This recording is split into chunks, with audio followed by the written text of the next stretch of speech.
I got time. Good evening.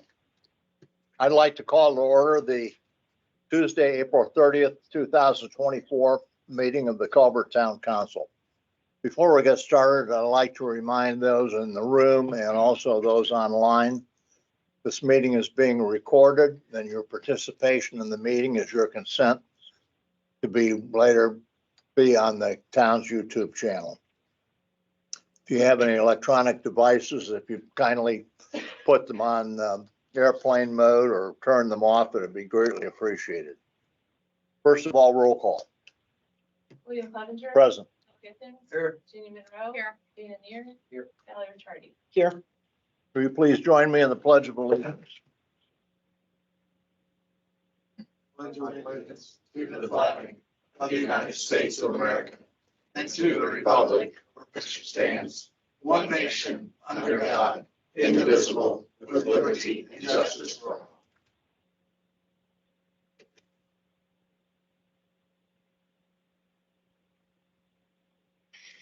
Next item on the agenda is the approval of minutes, and where the minutes, Karen, are the. Pardon? If you would like to wait and approve them until the next. Yeah, I think we'll do that. Next item on the agenda is guest speaker, Sandy Dunfee, please. So I'm glad the officers were probably here and not on 17 as I was coming to this meeting. Full disclosure. All right, so my name is Sandy Dunfee and I am the administrator at the Marshall County Health Department. And I'm actually here to just do this grand introduction for Thomas Pinyard. He is our representative, our official spokesperson for Marshall County Hope. You like that? Good evening. My name is Thomas Kennard. I'm the coordinator for Marshall County Hope, the renamed version of Project Hope. Project Hope has been going since 2019 as a cross-sector consortium looking at how to address substance use struggles in Marshall County. The grant and work plan that originally founded Project Hope ended in December of 2023. And so we're kind of in this exciting in-between phase of figuring out what we want to do to keep the good work going. So I'm here before you today to thank you for, to thank you for the opioid settlement dollars that you have entrusted to Marshall County thus far, and to request that you continue to entrust those to us.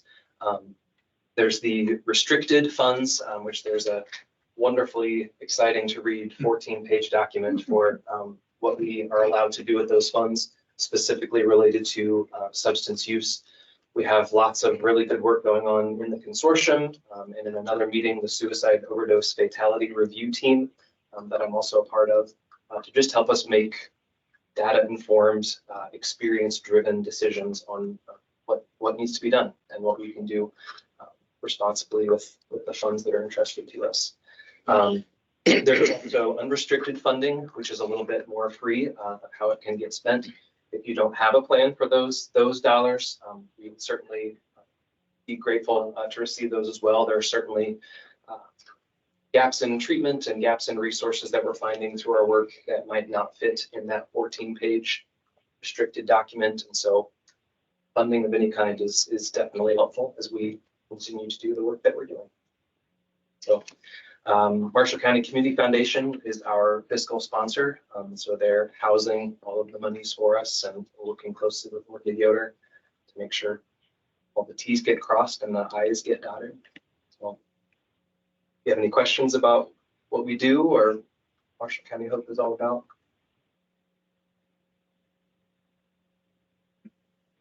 I don't think that I do. Anybody in the council? You do good work. Thank you. We're certainly trying. And one of my goals as the coordinator is to make sure that all of the outlying communities are feeling like they're a part of things and feeling like they have a voice at the table. So I'm always looking for more people to add to the room, to be spokespeople for perspectives and life experiences that we might not have yet at the table. So if there's any interest in stopping in and seeing how things go and joining us, please let me know. Where do you office at the health department? So I am working at Bowen Center. That's where my office Okay. is. We have the consortium meetings in different locations each month. We just started in April, so tomorrow is actually our second consortium meeting. We're having them at different locations throughout the county. It's kind of a physical representation that no one agency owns. Marshall County Hope that this is a shared thing. So, but it can be coming to Culver at some point. We can find the space big enough. We've got 54 people on our roster right now, so it's a pretty big group if everyone shows up. So. For me, exciting. one of the things I'm most proud that Marshall County Hope has accomplished is our peer recovery coaches. We have two gals, and that's not politically correct, two gals working for us. And they have helped so many people in the community in the last couple of years. You know, people that are on that path to recovery, but they just need that little hand to, you know, help pull them up and get them back on their feet. I told a story when we met in front of, I think it was Argus or I don't know, we had a gentleman show up in the health department one day, shirtless, no shoes, no socks, in distress. I mean, he was struggling. And I wasn't afraid of him. I was more afraid of what he might do to himself. So I reached out to one of these peer recovery coaches, not even knowing who else to call except the police. And I didn't think he would be arrested. He wasn't doing anything wrong, just the inappropriate. They knew him. They had worked with him before. And one of them was there within 5 minutes. She started talking to him, calmed him down, you know, got him outside, and then got him into Fort Wayne inpatient for recovery again. You know, this is not his first road, but it was just nice to have that resource because I knew who to call. Is the 50+ people, or some of those from the health and wellness committee that was part of Crossroads? Or yeah, you guys have done some remarkable work. I know you received a very competitive grant We tried. a few years back, and that was a great start. And it's nice to see you're trying to continue going. And I did want to throw out there as the health department side, if you need Narcan in your community, don't buy it. Don't use your money to buy it. One of the other towns had been using their unrestricted fund to purchase Narcan. Don't. We have a partnership with Overdose Lifeline. I mean, I can even put a box somewhere here in the community that has Narcan in it. In fact, I would love to be able to do that as, you know, a health department in Marshall County Hope. And it's Good. free. It is, yeah. Thank you. Thank you very much. Andrea?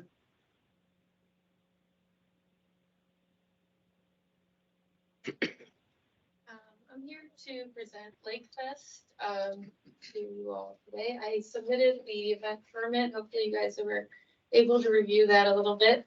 The dates for this year are July 19th, 20th, and 21st, and our theme is Igniting the Memories. And it's the 40th year, and so we'll be celebrating that along with our volunteers through the years who have helped us make it this far. And just to kind of go over parts of the weekend, you guys probably know Friday, we usually have the Miss Max Kentucky pageant. Saturday is the parade and the fireworks, and the run and farmer's market. And then on Sunday, we have the car show, along with several other little events kind of packed in there all weekend long. A lot of the events will be fundraisers for our local groups and the community school teams and clubs. So we're excited to be working with the community school again this year, as well as the elementary school PTO to create a kids zone at the festival. But I just wanted to go over a couple of things in kind of like the regular stuff that we do for the festival. Two things are kind of different this year, the beer garden and the car show. So in the permit, I outlined that the beer garden would be from 5 p.m. to 10 p.m. I did talk to Wayne Bean about this time change. I wanted to kind of elevate the experience of the beer garden, add some non-alcoholic options, and some food items as well. And I wanted to invite a different vendor to come in and provide the beer garden or host the beer garden for us this year. It's a celebration. We want to offer kids activities and adult activities. So that was why we had the addition of the beer garden 2 years ago. But it was from 7:30 to 9:30 or 10. And it was really hard to attract a vendor to that time frame. They'd have to sell a lot of beer in that time frame. So that's why I wanted to introduce the non-alcoholic options as well and extend the time of the beer garden. And then the other thing, the car show, our volunteers were requesting use of the outside parking spaces for some overflow for the car show. And then it turned into, well, could we possibly use that for volunteer parking all weekend long? So it's in the map that was attached to the permit. There were some spaces marked off there with the letter Z. So I don't know if you're able to see it from there, but it was in the permit. The parking spots where the police officers usually park, from there down, we usually have to move people from that area anyway for the parade because there's a pontoon boat that gets parked there for the judges to sit on. And our volunteers also struggle to find parking sometime. And then the car show, we had so many people show up for the car show. It was a great fundraiser for the festival, but we kind of ran out of room. So we were hoping to utilize that parking area for this year ahead of time. And if you have any questions, let me know. My only question would be is would handicap spaces still be available to the public that are on that On the threat? trip. Yeah, I think there were like 2 spots that the police officers took, and then anything that's handicapped, Would we're stay that way? kind of just thinking from that point down. When the pontoon boat pulls in there, I don't think anybody can really park there, unfortunately, but other than that, yeah, we fully intend to keep all handicap parking spots available. I make a motion to approve the permit. Have the permit here for council's consideration. Oh, and I did receive approval from the DNR as well for the fireworks. So that permit was submitted and approved. And then I've been talking with Wayne about the beer garden as well. So that permit is separate, but going through. It's Rue 152 that'll be submitting it. Be very thoughtful, Thank very you. visionary, and you pull it together. So good job. Thank you. We have a Thank you second. for your help. Go I'll ahead. second that motion. Okay, who made the motion?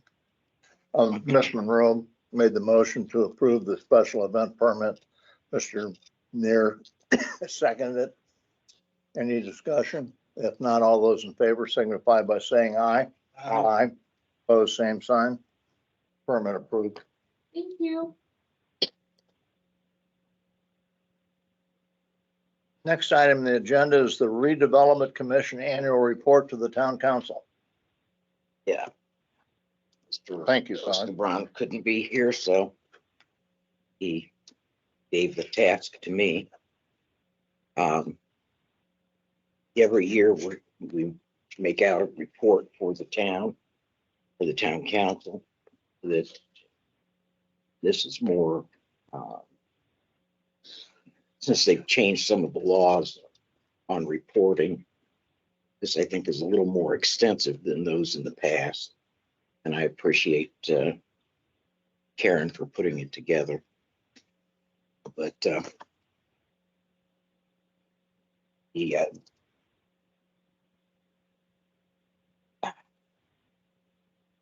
what it has on this report, it has the information of all of the commission members, and then goes on to list, do we have any regular employees, which we do not.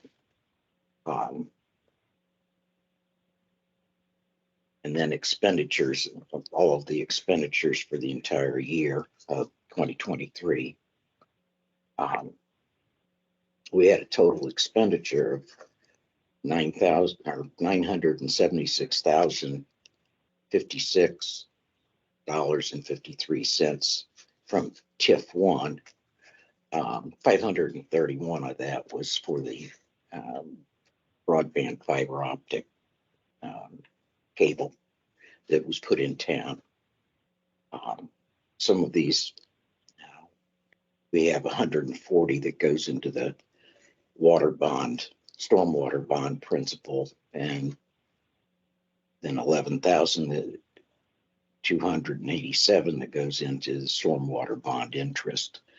That bond is for another, probably, it was 30 years, so it goes.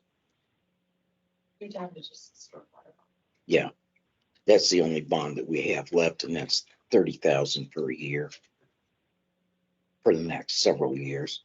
TIF 2, we had an expenditure of 50,253.94, and those are basically bond principals and interest on the TIF 2 bond, which ended last year or this year? This year. And so anyway, I'm going to read basically summary of activities of the Redevelopment Commission. We had the highlights. We installed the fiber optic cable throughout town and obtained development agreement, or are obtaining development agreement to result in the addition of the new housing units as part of the Dunes project. The Redevelopment Commission also established additional allocation areas and supported development, including collaborating with the county on the storage unit on the west edge of town. That's near, if you're not familiar with that, that's near the old Boatsma property, which has been sold since his death. The Redevelopment Commission also provided over $115,000 in direct support to our local businesses in the form of facade grants.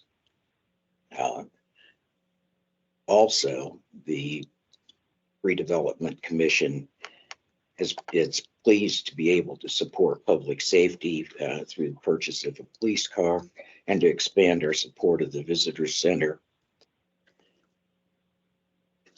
in the advertisement of events designed to increase tourism to Culver. Members of the CRC were actively and critically involved in the county's recent action to revamp the county tourism board, which should also help increase local tourism business. The CRC also provided significant dollar support for the improvement at the town park, continuing to support the creation of bike and walk trails, and also underwrote the study regarding housing in Culver. I did leave the other out. In revenues for the TIF 1, we had revenues of $620,301.35, and subtracting that $976,056.53, we ended with an ending balance of $312,544.67. Of course, we had a balance prior to, because you can't subtract, 976 from 620 and come out with 312 left unless you had a balance in the beginning, just to clarify. But the TIF 1 bond, its final maturity date is next year in February. And so in the TIF 2, just so you'll be aware, revenues received were for $46,857.51, and expenses were $50,253.94, which left the fund with a balance at the end of the year of $327,286. So total for TIF 1 and TIF 2 is our balance at the end of the year was $639,831.66. So we're in the good. And if there are any questions, Is that on the town website or is that? yeah, I don't know whether, Will it be or? yeah, if you could put that on there, So if anybody has any questions. yeah, they can look at that. Information is available on the gateway. If you go to in.gov/DLGF and look for the information for taxpayers, it's the gateway that the state uses, and that's where we upload all of our reports. Thanks, Karen. Now, there were several, the Northwest Storage Allocation Area, the storage barns were put into a TIF last year, as was Subway and also the Dunes and Beachway Beach View allocation area. And so since they were put in last year and nothing, taxes haven't been paid this year, we won't see anything until the following year or until they start. It's like with the dunes increasing in value, because the value of the dirt is the same as what the value of the dirt was last year. So Anything else, Sully? that's it. Okay. That, and I think Karen sent this to all of the council members, just so you can take a look at it. I hate reading numbers because they're confusing. So once it's up on the on our website, that would be great. So then people can take a better look at it. It's a good report, Sally. Thank you very much. Welcome.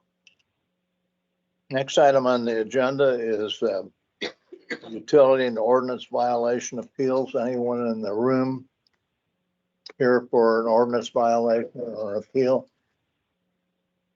Anyone online? Hearing none. Public dialogue. Anyone in the room wish to address the council? Yes, sir. Well, I'm Dave from the fire department. I know at the last meeting I talked to you guys about looking into a fire truck. But we did a little bit looking into the fire truck, and the price tags came back on them much, much higher than we expected. The engine that we're looking for is $1.2 million.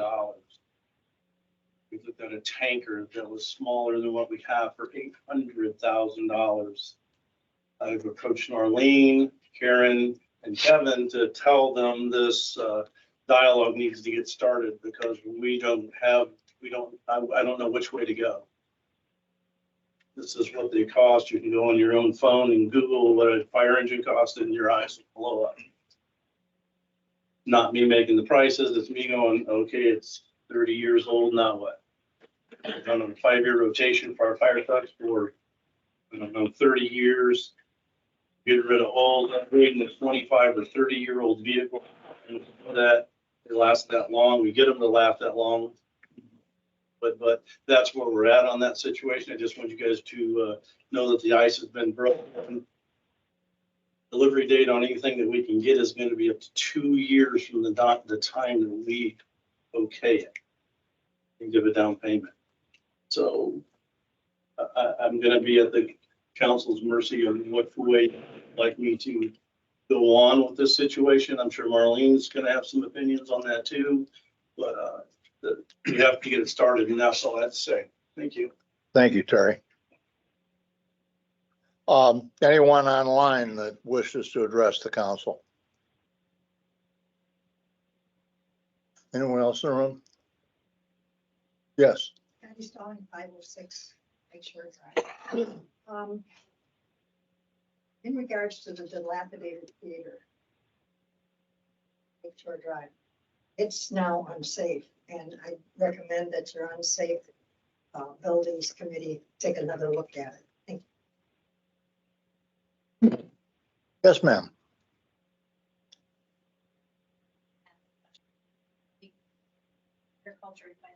To Kevin about that, I was wondering. Told beginning of May, there'd be some motion made. May I'll address that then. So we're calling it a Township, Union Township Advisory Committee. We're looking at 5 or 6 members. I've contacted 2 individuals today that affirmed that they would be on it. I have about 4 more names that Marlene has provided me graciously to reach out to. And I'll be making those contacts. I contacted one today, and like me, he had to consult his delegation at home, meaning his wife. So I respected that. I promised him I will not disclose his name. We will have those 5 or 6 individuals. It's not a formal meeting committee. It is a committee that at their pleasure can attend any of our meetings like anybody else. But it's somebody that we can reach out to within the community that extends beyond the corporate limits to be able to find out what the issues are, as well as form lines of communication. We realized that a couple of weeks ago as a council and as a town, that communication is valuable and it needs to be proactive rather than reactive. And so that's the hope we have of establishing that. Timeframe wise, I would like to have those 5 names or 6 names by the end of May for the council's consideration. Again, it's not an official committee, but it's one that's going to be valuable for input. And I've already had some great conversations today. It was kind of nice to get out on farms in the spring, get back out there. So it was nice, but thank you for the question. Anyone else? Under new business. This is a review of the tax abatements for Paddocks and Sand Hill Farm. Each year, property owners with tax abatements must submit a compliance with statement of benefits for real estate improvements and personal property improvements. And this is depending on the original tax abatement awarded. It could either be real estate or personal property.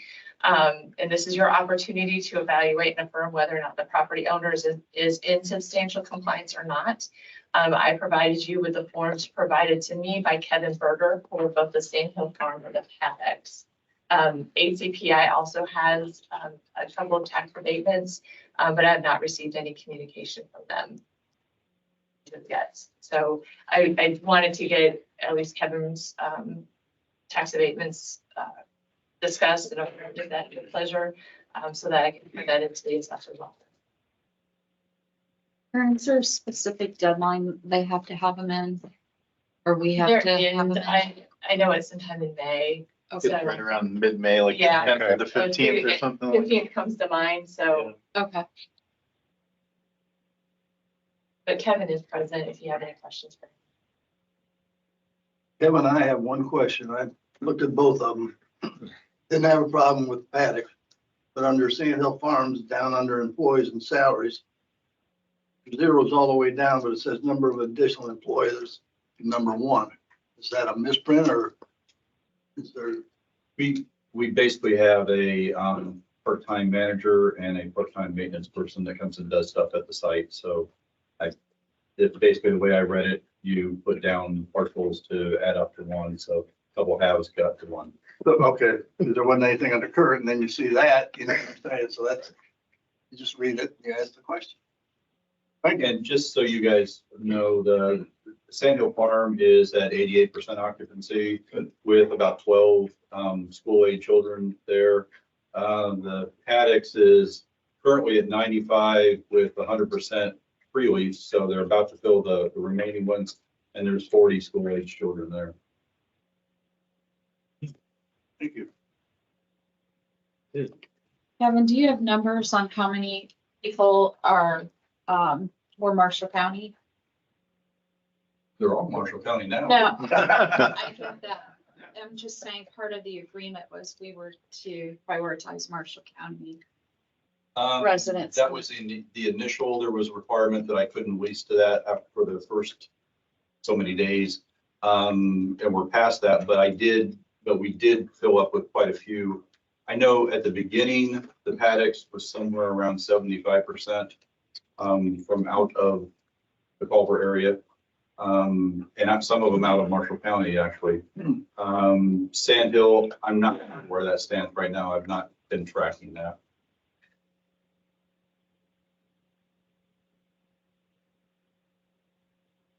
Anyone have any questions on the tax abatements for the Paddocks or Sand Hill Farm?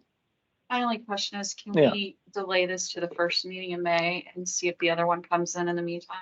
I think that's a good point. It's not dependent on each other. I know. I just want to look back at the development agreement before I make a decision. Agree with the council, agree with that? Let me see if throughout the course of the meeting, if I can pinpoint that deadline, just to make sure we're gonna Okay, not make theirs be late because of it, but otherwise, okay, there that sounds wouldn't be any good. issue Thanks, there. Sean.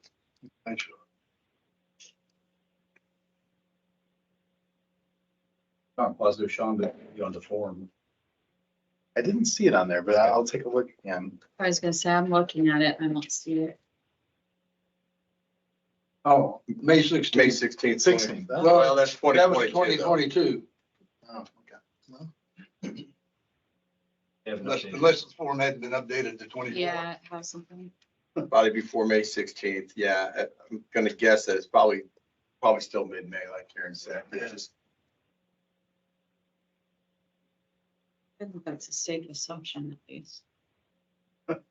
Given they haven't put 2024 on there. Point getting ahead of themselves. Are you putting that in the form of a motion? Mr. Well, I'm Monroe? just looking to see. May 9th would be our next meeting, so. I think we'd be okay to wait. Is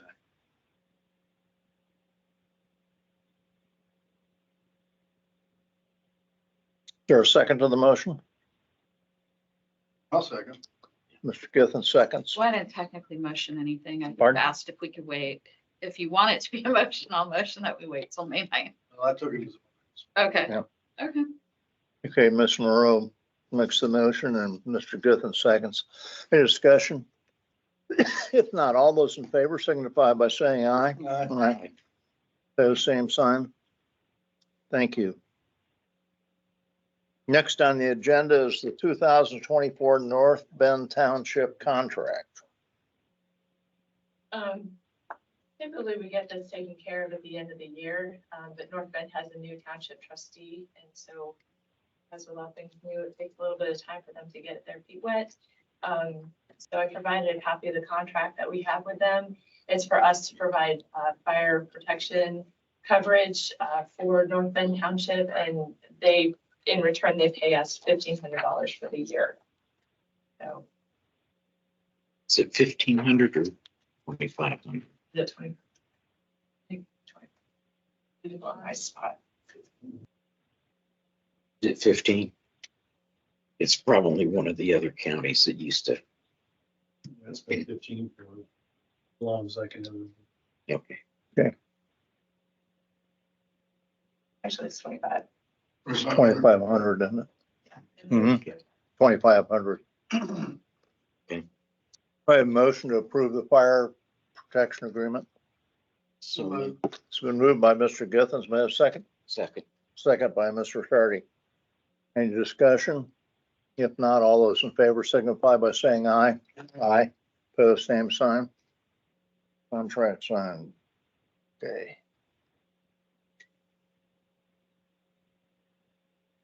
Next, Karen's the update on the SLFRF plan and the ARPA monies. I attached a copy of the report that is due to the federal government on how we are using our ARPA funds. For the funds that were given out as COVID relief. We passed a plan back at the end of 2022, I believe. And that was to use the monies for the water main extension on Academy Road, where we looped the water main to improve the water pressure out there and just the overall water system. There were also there was at least one fire hydrant installed out there too for fire protection. That project came in under the fund that we have for ARPA. And so we're going to use the remaining funds to work on the well towards well C. with the idea that at the end of the day, this will benefit our rate customer, all the customers in Culver, because we won't be using we won't need to raise rates in order to cover those projects. So I did update the ARPA plan, which then I have to also file with on the report website. But I think so the first thing I need for you to do is approve the resolution that amends the ARPA plan.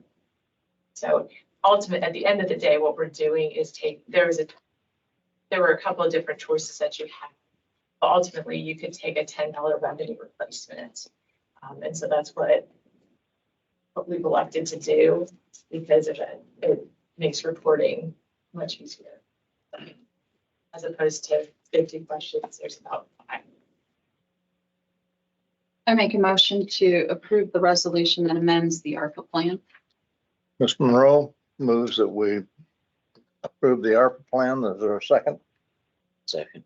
Second by Mr. Shardy. Any discussion? If not, all those in favor signify by saying aye. Aye. Opposed, same sign. Thank you.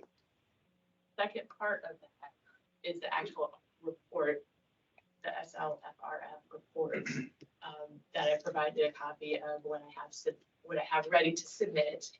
And I'm not going to submit until I have your approval as an internal control.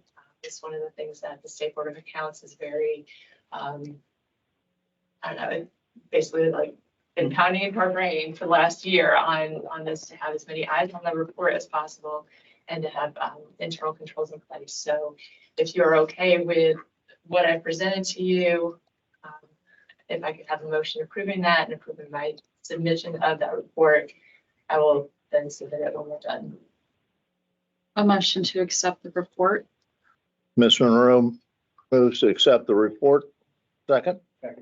Second by Mr. Muir. Any discussion? If not, all those in favor signify by saying aye. Aye. Opposed, same sign. Thank you. Thank you. Kevin, EMS Director. The council, you've entertained interviews. You've heard both candidates.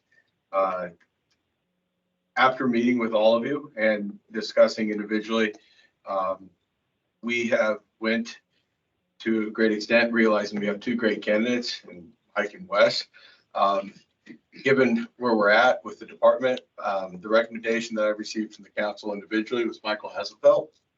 I would like for the council to consider that and make a motion and also consider compensation within that motion. So I offer that to the council's consideration. I make a motion that we extend the offer to Michael at a rate of $26.50 an hour. Ms. Monroe makes the motion to approve Michael and the rate of $26.50 an hour. Is there a second? Second. Second by Mr. Githens. Any discussion? If not, all those in favor signify by saying aye. Aye. Opposed, same sign. We'll communicate the offer. We'll hear back from you. Wes is in attendance tonight. I want to thank you. Thank you, Very strong Wes. resume, and we've had discussion and future plans. Thanks, sir. You bet. Thank you, Wes. Next is the Sidewalk Program Awards. I took applications for the Sidewalk program on April 1st. I received 5 applications. Tonight I'm asking for approval of 3 of them. For a total of $4,631. Motion to approve the sidewalks. So moved. It's been moved by Mr. Monroe. Second, please. Second. Second by Mr. Shardy. Any discussion? If not, all those in favor, please signify by saying aye. Aye. Opposed, same sign. Thank you. So as part of that, I have one application that I need. That is some direction, but some support on, there was a new constructed home. The owner was required to install sidewalks per our ordinance on the home. And he was told that he could apply for the sidewalk program. This was all last year. The owner did not apply for the program, but was given temporary occupancy with the understanding that full occupancy would be awarded once the sidewalks were installed because it's part of our ordinance. Since that time, the property has been sold to a new person. So and that these new owners still have temporary occupancy because the sidewalks are not installed. Well, the previous owner applied for the sidewalk program. And the consensus that we have is that the recommendation is that that application be denied because it is not the property owner making that application. So you're saying it's not transferable? It's I'm sorry. No, go ahead. It's non-transferable in the sense that, and they already had a previous commitment to put those sidewalks in. So the property when purchased, the commitment to those sidewalks go with. Both Mr. Korski, Mr. Porter communicated clearly. And so therefore we feel as though the obligation stands. And I suppose the current actual owner could apply, correct? I'm not a legal expert on that one. Did you say the application period's already closed though? No, I mean, we still have funds available. Oh, okay. So that's not necessarily the issue. We'll take applications until the money's used. The issue becomes that there was an obligation and an agreement with the sidewalks in, and there was a temporary permit issued based upon that agreement. And simply because of the transfer of property, it doesn't mean that there's an occupancy certified. So they bought it without the occupancy being certified. So permits. Well, in essence, they bought a property that has a temporary residency permit. It's not done essentially. Right. So it's their obligation to finish it on purchase. And if that's an issue for them, that's between them and the person they bought it from. I would agree with that. Yeah. And the realtors. I'm just curious, knowing that the application's a rolling period and there's still funds available. And you said there were 5 applications. I'm sorry, assuming one was that one that's getting denied. I have one more application that we Oh, had it's to still, it hasn't been denied. It's just in No. process still. Yeah. Okay, great. I'll bring that one next. Could I have a motion to Sure. reject that? I motion to support the decision to reject that, the 210 Prado Street application for sidewalk program. Based on the fact that the person who applied is not the owner of the property. Second. Ms. Monroe moves. Mr. Kiffin seconds. Any discussion? If not, all those in favor signify by saying aye. Aye. Pose same sign. Thank you.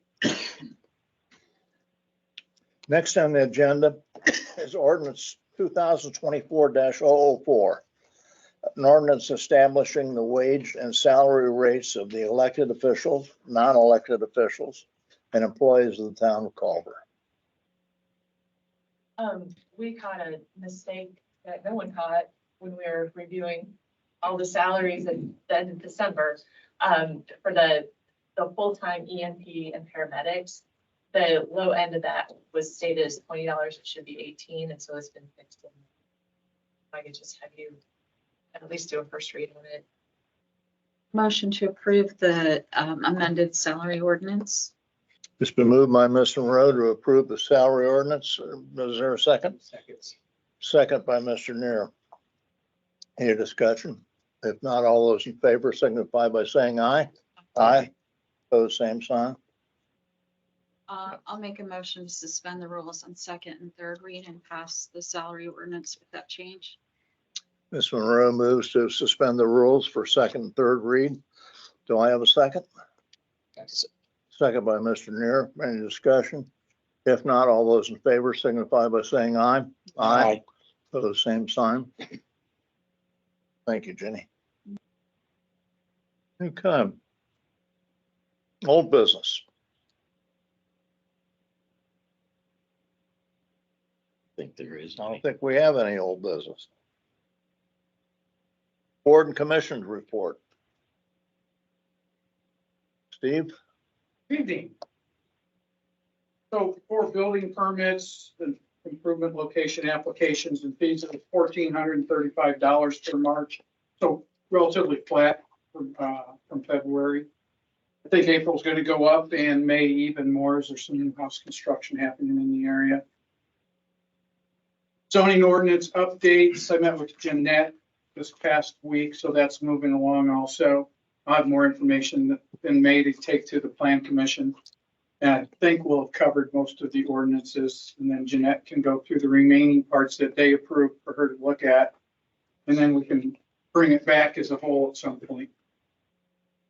The goal is to try and get it all done by June, or at least in front of town council by June. Unsafe structures, well, I didn't have anything to report, but I got one to look at. So I'll get that looked at this week. I'll go over there and walk around and have a look at that. If need be, I can bring Chuck Garman from Marshall County. We can do that together. So there's two eyes in on that. Solar battery ordinance team met on April 16th, and we meet right before the Plan Commission meetings. So we had more discussion on that. Nothing final at this point. Just a reminder that the 2-year moratorium went into effect July of 23. So we still have some time, and we're also waiting for the Indiana Department of Natural Resources to get their report around about decommissioning also. That's part of that the solar ordinance team that's looking at that will need a lot of legal help with. That gets complicated beyond our skill level. Hey, Steve, on that topic, one thing that I'm seeing in some of the other counties that I thought might be of interest to you, and I can try to send you some information on it. Some counties now are requiring the energy company to pay for what they're calling like a compliance monitor. So regardless of what the ordinances say, you can hire like a third party to do compliance depending on, and this is probably more relevant to the county because we're not likely to have a lot of this in our zoning area. But that person then looks at ordinances and any development agreement with that energy company and makes sure they're in compliance throughout the project. Oh, yes, please send that. Yeah, something to think. And one of the other things on that note that we discussed also for what we want to put into the ordinance was possibly having the company installer from the solar representatives put something in the ordinance about making sure that the electrical grid itself could accept the power. Why build it if it can't accept it? So we're going to look into that. We've got a contact I can reach out to that I'll probably have come speak to us regarding how that even works. How does the electric get to the solar panels and from there into the electric grid? But once it goes into the grid, it doesn't stay in the county. But we have a lot to learn. So that's the part of this process is for all of us to learn and make sure we do the right thing for Culver and its zoning districts. So the Technical Review Committee had 3 meetings in March for a total of 7 cases. Plan Commission had 2 meetings in March. One of them was a work session for the dunes and for the dunes project plans as well as for the major subdivision. It's 2 separate things, major subdivision and plans. That was tabled this month, and then in May's coming meeting is when that'll be presented. BZA had 3 cases in March. 2 of the cases were tabled, 1 was approved. Any questions? Thank you, Steve. Sally, you have a report for redevelopment? I think that Sarah. would- Oh, Sarah, I'm sorry. Yeah, no problem. Present that. Give you a quick update. One of the things that we discussed in our last meeting was reaching out to other surrounding communities about possible projects with the Ready 2.0 money that will be continuously rolling out in the next few years. So Mr. Easterbaum has reached out to a couple of them. He has heard back from one. So we're hoping to kind of get some ideas, maybe coordinate with them the project. If anyone has any ideas, let us know. Main Street. All right. Thank you. Tree Commission. The tree commission met for the first time in 2024 last week. Purpose was to discuss our budget this year and what we're going to do with the $15,000 that our budget contains. Kevin, as you know, has made a presentation to you about an IU grant that we received approval of along with the city of Plymouth. And it consisted, among other things, 100 trees and some other things along with the maintenance of the trees, et cetera. The agreement was that we would split that with Plymouth. We would take 50 trees and Plymouth would take 50 trees. So two of our members went around town and we did a survey of spots that we feel these trees would be placed in. We came up with 50 locations. Along with that, we also identified trees that we thought were getting old and decrepit and maybe needed to be taken down, or were issues that dealt with curb, violation of growing over the curb or growing in and lifting the sidewalks, things like that. So we came up with, I think, 8 or 9 trees that we talked about. Now, typically when we take trees down, that's usually one of two things. It's usually the owner of the property adjacent to the tree requesting that it be taken down, or the tree fell on something, hopefully not someone's head, but we've had a few windshields that were broken over the years. Many of these old maple trees are they're ready to be taken down. Along with that, Kevin called me, and I think you know, the tree removal budget has been switched to Bob Porter, and he has $15,000. So part of the discussion the other day, in fact, the primary part of the discussion was to determine what we were going to do with our $15,000. And would there be some of it that would be possible to use in the tree removal budget? We really probably won't plant any trees this year because supposedly we were getting 50 of them for free. Now that's been postponed to 2025, I believe, right, Kevin? That's correct. Okay. So with the exception of, say, another 10 trees, that would take care of most of the spots all the spots we've identified. So the discussion was what to do with this money. We probably will not plant any trees because they're coming in 2025. So the question right now is, what are we going to do with the funds? Bob has asked if we would consider cooperating with the street department, and we're going to do that, I think. What he's going to do now is seek bids for removal of the tree. He has a list of the trees that we put together, and we'll see where that goes and what we come back with, and whether he actually needs funds or not. We really at this point don't know. So actually we're kind of in limbo, and Bob and Kevin are charged with the responsibility of getting back to us by the middle of May, and we're going to have another meeting and we'll decide what. Any questions for Mike? Thank you, Mike. Town manager report. Right on cue. Got some updates for the dunes. As you notice, there's probably been work going down on South Main Street. Culver Equities has started architectural landscaping and earth moving at the site. Right on cue, which has been permitted by the state, meaning permit, literally permit, not permitted by the state. So they do have those state permits. And this work does not require the approval of the town. They are still in negotiations and discussions with our planning committee, as well as yet to propose to the town council the plans in the major subdivision. I received 2 complaints due to early Monday morning noise at 7:30. They were running what I can assume is a 10-ton roller. It's been a while since I've been on one with the vibrating head, and it was shaking. So we addressed that. I talked to CMD and the management, and they assured me that they will be mindful of the hours that they're working. I also asked them for the courtesy of prior notice so I can inform homeowners in case there is a problem.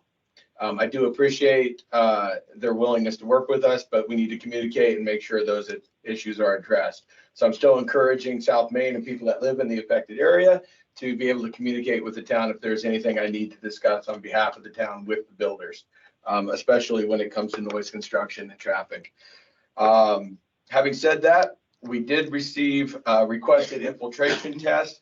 One of the areas we've been concerned with is a detention pond in the west area. Scott Seipels has received those numbers from Midwestern. He is currently in review. Those we have denied a special permit or request to have an early plan commission.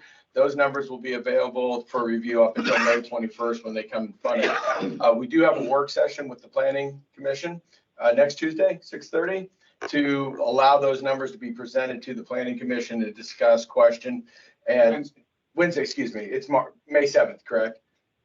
8th. Thank you very much. I'm off the script here, so we better get back on. Those numbers are going to be looked at for that storm drainage, as well as some of the plans for the relief area near the water plant, as well as any other discussions that are at the pleasure of the planning commission in terms of questions.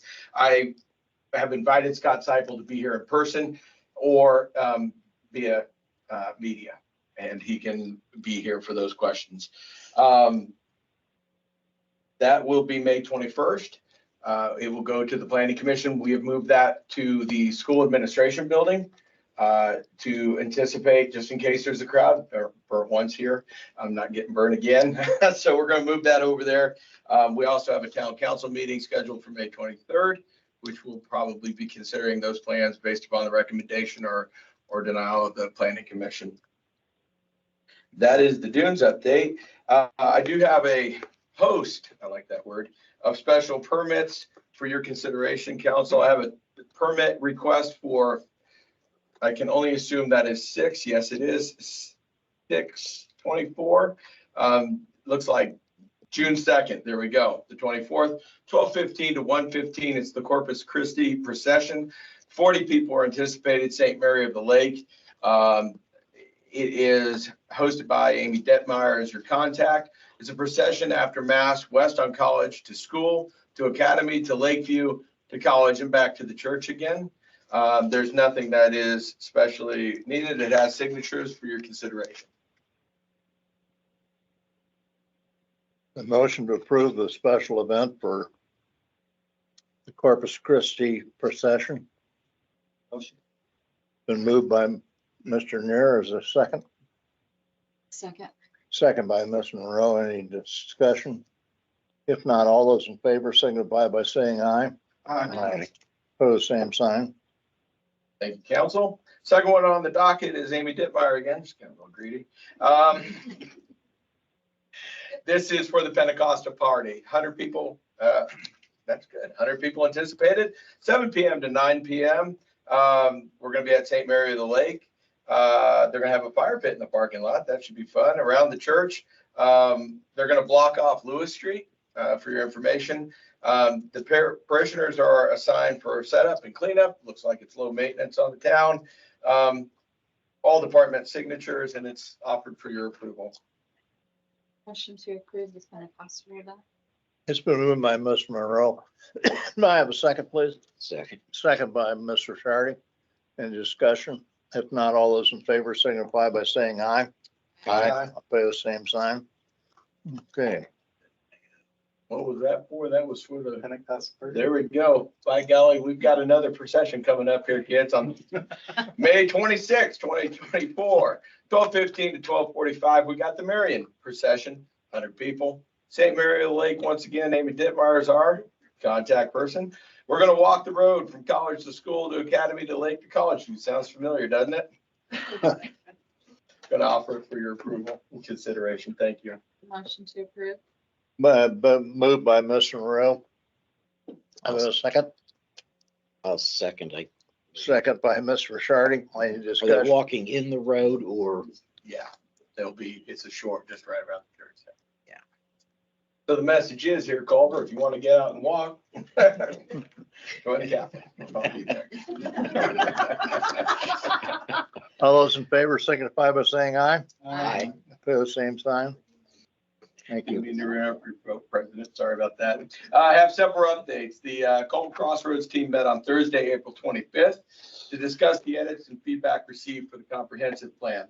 It was a learning experience and it was a great meeting. I think we were able to incorporate some feedback that we received from the town, valuable feedback, and maintain the plans for the plan itself. I have moved those and offered some edits, and I've gotten the feedback, and we sent those off to Donnie. Donnie should be working on those through the week, and I should have an update for you at the next meeting. Really did appreciate listening to that committee. Found it valuable on my own personal level. We've completed the first round of paving. You may have noticed that. Appreciate the town's patience as we move through the town to do that. We are currently RFP for the second round of paving for the fall. So we're going to get 2 rounds, hopefully. Bob's kind of leading the charge on that. I'm just his wordsmith. So we're getting ready for that. We also, as Mike mentioned, we're putting together an RFP for tree removal. We're going to be tying little ribbons around the tree, 1979 again. Going to be looking for opportunities to prep. I am convinced and I was assured that IU is fully committed to Plymouth and Culver. I will march myself down to Bloomington if we have any issues, but we will get 50 trees next year.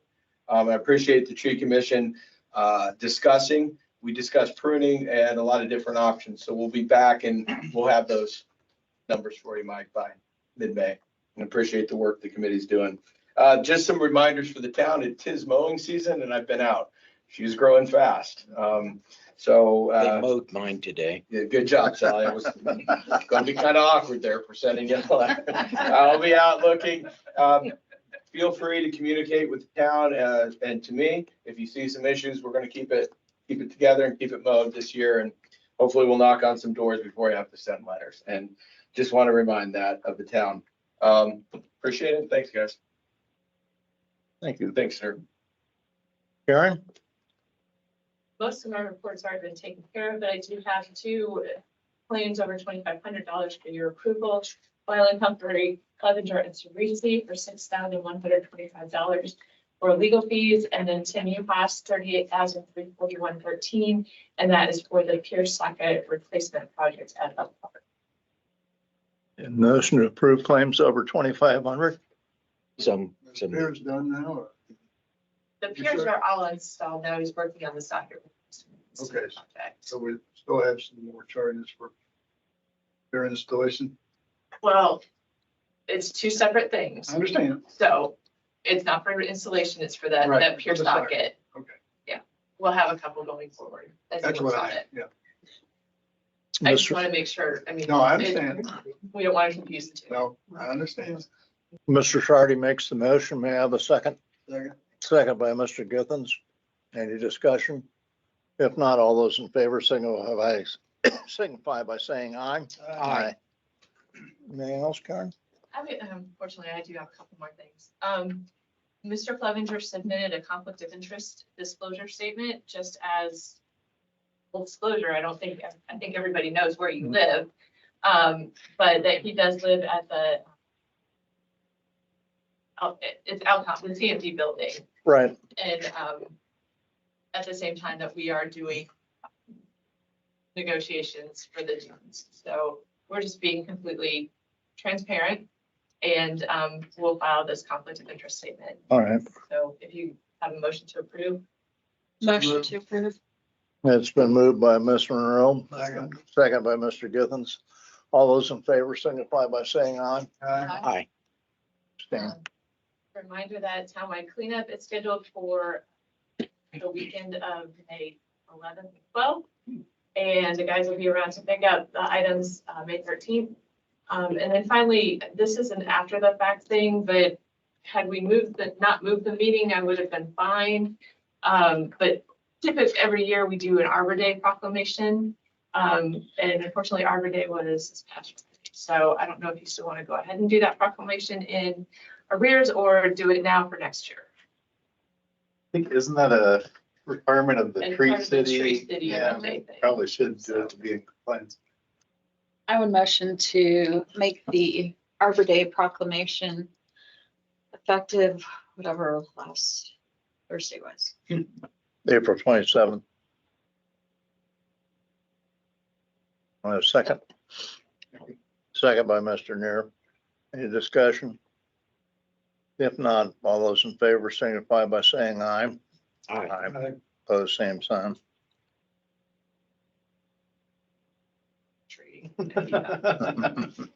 Well played. How many tree metaphors? Karen, anything else? That's it. Yeah, thank you. Sean? Don't have anything to report. Thank you. Council issues. Mr. Neer, Ms. Monroe. Mr. Shardy. I have nothing.